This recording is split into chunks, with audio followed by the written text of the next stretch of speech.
Kia ora! This is Off the Record at Right On Supersound, Ōtautahi's worst and least popular record shop. My name is Nick, and this is... Hi guys, I'm Seb. I work a bit here at Right On. I'm in a local band called the Monotones, and yeah, I like music a fair bit, so I'm here to show you guys some records that I'm gonna grab today from the shelves and have we talk about those tunes and tracks with Nick, and yeah.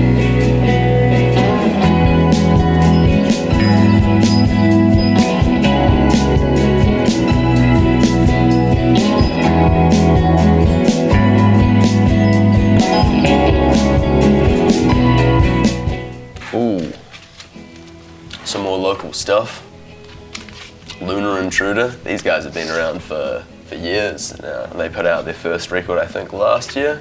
This is a really good local find, and it features other bands and local artists. Honey from Jupiter, Honey for Jupiter. She's an Auckland gal, and then I think This Dog, who are, yeah, everyone around Christchurch knows them. Hannah Everingham. She is an amazing local singer-songwriter, and she does a really kick-ass pizza at Space Academy, the local venue, but she makes an even more kick-ass album, so give this a whirl.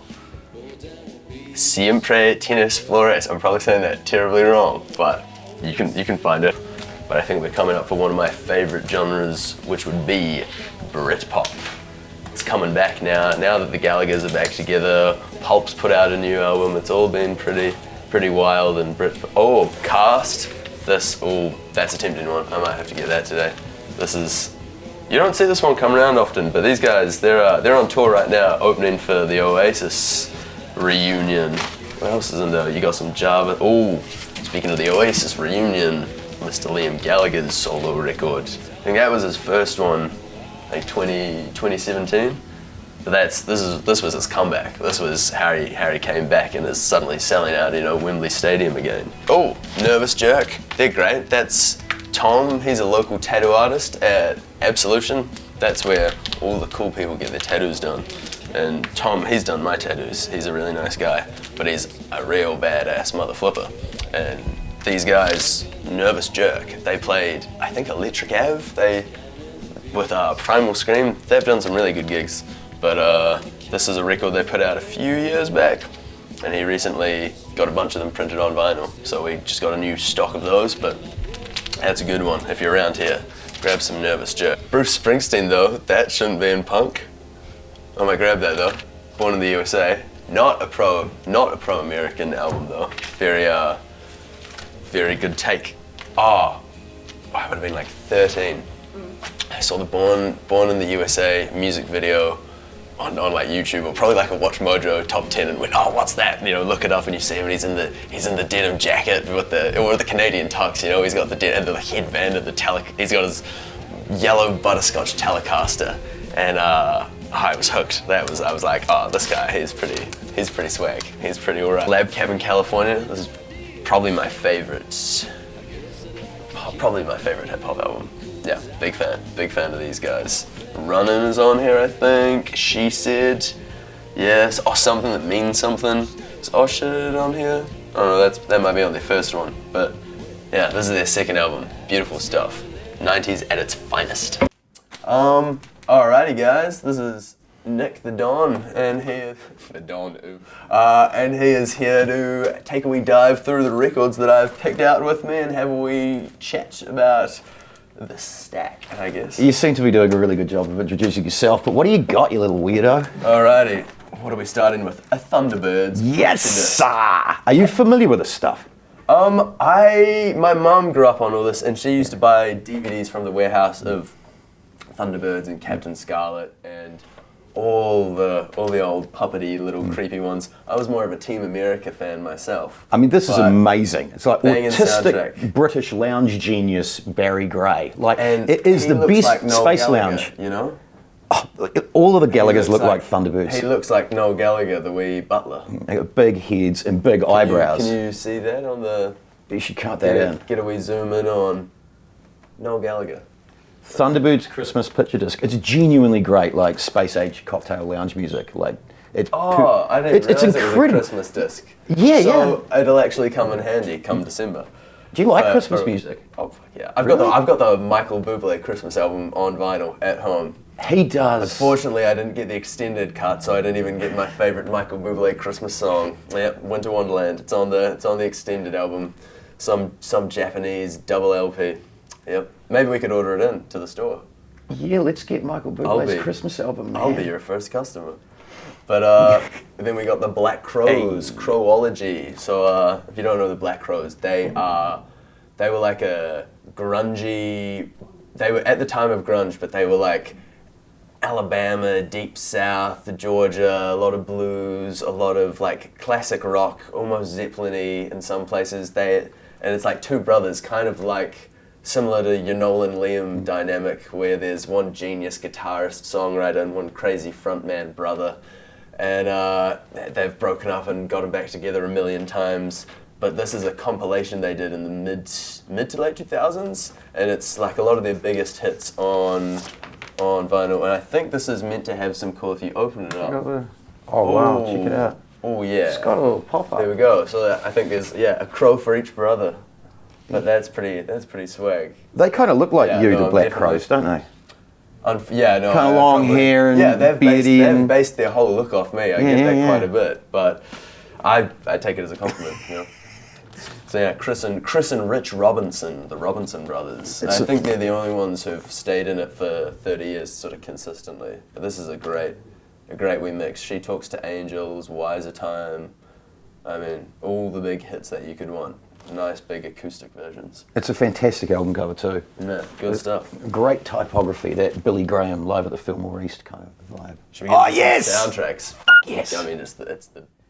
I was going to say the Beach Boys. Oh my god, silly man. It's Saturday Night Fever, the motion picture soundtrack, featuring the Bee Gees, Aussie's finest. There's that, Barry Gibb and the other ones. Yeah, I don't actually, I'm terrible. I don't know the other ones. It's Robin and Barry and, I don't know, just Australian names. Australian names. You know, and it's like the Jonas Brothers, there's a fourth Gibb brother that there's a Frankie Jonas to the Gibbs, but I don't know that Gibb. I mean, I don't even know those ones. I remember buying this for $2 because I'm old, you know, when vinyl was on the outs, and ironically buying a copy of the Saturday Night Fever soundtrack and taking it home because I was considered myself a bit of a punk, and I was like, let's listen to this disco bullshit. It slaps. No, it goes off. Fantastic. How Deep Is Your Love, Staying Alive, Night Fever, More Than a Woman. Yeah, you can't. There's not a skippable track on here. More Than a Woman, Reprise. Oh, have you seen the movie? Oh yeah, no, banging. It's actually quite depressing. Yeah. He's a terrible family life, the abusive dad, and like the family. He's like, I just want to dance. He's good at dancing too. He really is. And there's the sequel from the 80s where he's like a dance student in New York, and he's got the sweatbands and the long. Oh yeah. And he's a Scientologist, so we just love John Travolta. Yeah. You know. No, exactly. We're a Scientology store as well. L. Ron Hubbard, big influence. Praise RHL. Praise Where's RHL. Shelley Miscavige? She's safe. The cops have seen her. It's all fine. Don't ask questions. Don't ask. Then we've got a little Quentin Tarantino presents The Man with the Iron Fists. That was the RZA's Vanity Kung Fu movie, you know, he of the Wu-Tang Clan. Yeah, this was Nick's recommendation to me. I haven't actually ever seen this or heard anything about it. I dismissed it, if anything, but you made me reconsider. But the RZA plays a dude with iron fists, literal iron fists. It's like a superpowered kung fu movie. Russell Crowe's really phoning it in as the bad guy there. Lucy Liu's doing her best. From Wu-Tang. Yeah. And he wrote and directed and starred in it. It's exactly what you would do if you were a famous rapper and you had unlimited resources. And were friends with Quentin Tarantino. Yeah, I would totally have made this movie. It's great. Well, it's not great, but it's fun. Well, I know this soundtrack is my personal favorite as far as movie soundtracks go, and I think I said this earlier, but the world would be a better place if everyone listened to movie soundtracks more, I think.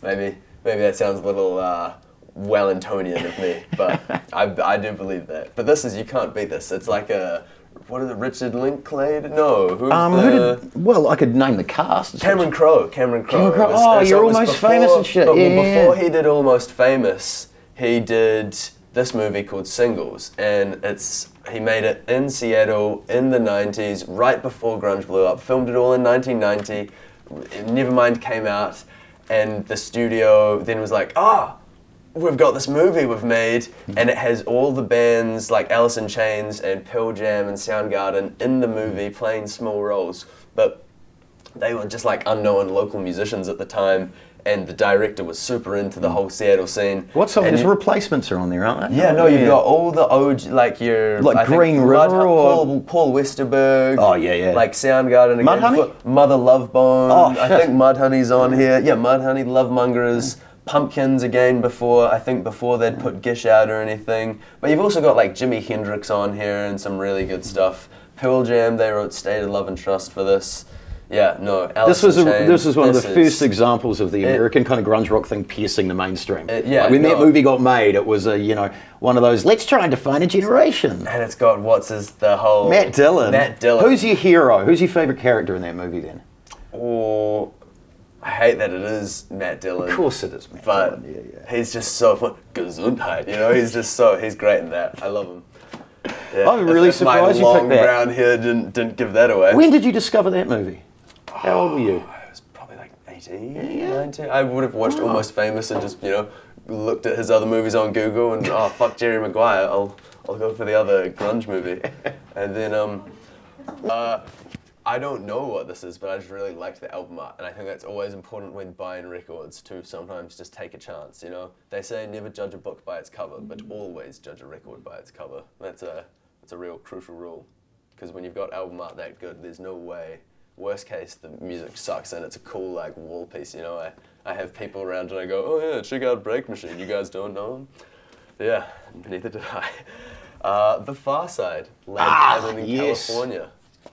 It's a fantastic record. This is hip-hop at its finest as far as I'm concerned. You can't beat these guys. I love the whole album art with them wearing the old-timey southern sort of julep man suits, the like plantation owner suits, and you watch the music video and they're all riding around on horses playing croquet and they've got a bunch of white guys on like collars in it holding their drinks and it's a real like punk rock. Is that the last one? And then Fat Lip got kicked out and that was the end of the Far Side? I think this was the second one and then they did 2 other albums which I haven't heard, but Bizarre Side and Lab Cabin is all amazing. You need. Those are 2 perfect albums. And like I said, I think you've got Runnin', She Said, Something to Mean Something, Drop. Like, you can't beat this, man. This is Moment in Time. Have you listened to Fat Lip's record yet? We've got it in there, and he got kicked out of the Far Side, and it's like the best sad dad hip hop album ever. It's just like I'm drunk, I'm a loser, everyone hates me, I could have won a Grammy. It's great. Just like you on your Saturday. Yeah, totally. It's like house of self-loathing. Yeah, we're all very close. We're all family here. That's how you make us. Oh, here we go. Now, what do we got here? The punk rock section. Very punk rock on the keyboards, Mr. Bruce Springsteen. But I was on holiday recently at my sister's wedding. We were over in France, and it was the day after the wedding, and we were all swimming in a pool, and the thing died off, and everyone went back to wherever they were staying. And then I went back, and there was this one guy in the pool. Big, fun, flamboyant, gay, life of the party type. And he had the speaker out and he had Bobby Jean playing. And I probably hadn't heard Bobby Jean in years. And since then I've probably listened to it every day for the last 7 weeks. I can't get enough of that song. And I got kicked out once everyone came down and was like, oh no, get out of the pool. He's not meant to be swimming. We're trying to sober him up. I was like, oh, okay. But he made my year because I've gotten back into Springsteen, which I hadn't listened to in years, and I'm on a big Springsteen dive. So I think it was meant to be in the punk section. It was calling for me. That's peak America. It's back when America was really good. I love the back of the album it's the end of the music video, and it's it's sort of the song's dying down, and it's been all like down with Thatcher vibes. It's all very very anti the system. And then Bruce walks up, and there's a big American flag, and he's got the red cap. It's a in his mega pocket. cap, isn't it? Oh gosh, it looks like that now. Yeah. I think it's a trucker cap back then, but he has his trucker cap with his sort of shiny, buckly belt, and his little white singlet with the cigarettes rolled up in the pocket. Just a great ass, He too. turns around at the end of the video, and just looks at the camera and gives it this like dirty little like head nod, and I think that was when I first fell in love with the boss. So that was a definite must-buy. But keeping it going, we're getting into the Britpop section to end the haul. So we'll start with the opening acts, as they're all on tour together right now, these groups. But you've got Cast, So if you don't know, at home, cast like a John Power from the Lars. There we go. So he was in the Lars as the bassist, backing vocalist, and they did that album where, you know, there she goes. Banger. And these guys are definitely a bit of an influence. This Britpop stuff on my music. I love the whole Britpop scene. And he left the Lars because the singer from the Lars was like, nope, we've had one amazing album, let's do nothing else. Well, no, he didn't even think that album was amazing. That first Lars album got released against his wishes, and he still to this day talks about re-recording it, and he hates it, and he thinks it's shit. And it's an amazing record. Despite the streams, it's despite an all the absolutely sales. killer album. Yeah, no. And John Power just got loves it. sick of dealing with that shit. Oh, no, fair enough. So then I assume that's when he went and started Cast, and has had 30-something years now of making records with these guys. And I read that old mate Liam was like, I need you guys to open with Sandstorm, which was why he booked them on the Oasis tour. They needed a rock. I can't do a Liam voice, but they wanted a rock and roll song, you know. That's what fucking Beatles voice. Mad for it. Can you do a Liam Gallagher voice? Oh, I'm a little too blocked up in the nose, but on my better days. Not even gonna attempt But it. speaking of, the boss himself, the Don, the greatest frontman of all time, with his first solo album, Mr. Liam Gallagher. I think I was sort of right at that age where I was getting into music and rock music, and there was a boy a few years older. It was Logan McAllister from Macho in Wellington. Great local band up there, and he was obsessed with Oasis at the time, and I remember he came to school, some sort of extracurricular thing, and he was, oh, the Liam Gallagher solo album's come out today. Oh, guys, it's the best day ever. And I just thought, oh, Oasis, Wonderwall, whatever. You know, I only knew probably Don't Look Back in Anger and Stop Crying. I knew maybe 3 or 4 songs. And he changed my mind. So I gave it a wall of glass, and I think For What It's Worth. And then I think you said you'd watched the documentary recently, and you see Bold, and he was just at a pub in Ireland, having a strum after far too many Guinnesses probably. And he's just playing, oh, I wrote this song, and nowadays people all pull out their phones and someone uploads it to YouTube, and before you know it, Warner Brothers are going, oh, we know your band's broken up, but do you want a record deal? And so, oh, I'm not a songwriter. It's like, well, you're a pretty kick-ass album. And he's done better than his brother's bands, huh? Like the High Flying Birds and stuff. Better solo success, but I think Noel intentionally, was kept suddenly it low key. and throwing in. He had the French woman with the scissors, playing the scissors, and he had saxophones, and he definitely tried to Late life veer rock star, away clever. from. Yeah, he was trying to, push away from Britpop, and playing Morning Glory again. Whereas I think Liam just wants to play the hits. He just wants to get up and rock and roll star. I've seen him a few times. I think I saw him back in 2022, and the Butlers opened. They came out and did a bunch of Fontaine's covers, and that was great. And then he came out and. Sunglass, he comes out, what's New Zealand? And woo, oh my God, I love you, oh, you're f***ing amazing. You're so cool. And, he does Supernova and all the hits. I think he's still got it, man. And they're back together now, which is just, I never thought, it's like the second coming of Christ, really. Did you consider trying to, spend God knows how much to get over? I'm going to go see him in Aussie. Oh, really? Have you got tickets? Unfortunately, yeah. Damn. Got last night in Melbourne. Yeah. What were the tickets for the Australia gig? How much did it cost? They were really good. They were like 300 GA. It's not bad for considering band, I guess, when there was the whole British Ticketmaster conundrum where they were paying thousands for tickets. It's like, 300 seems reasonable for an Oasis ticket, especially with the hype of it all. When's the gig? November the 1st. Don't quote me on that. Don't quote me on that. But it's in Melbourne. Still need to book my flights, but she'll be right. We'll get there. Do it now. Yeah, no. We'll see you soon, Liam. We'll see you again.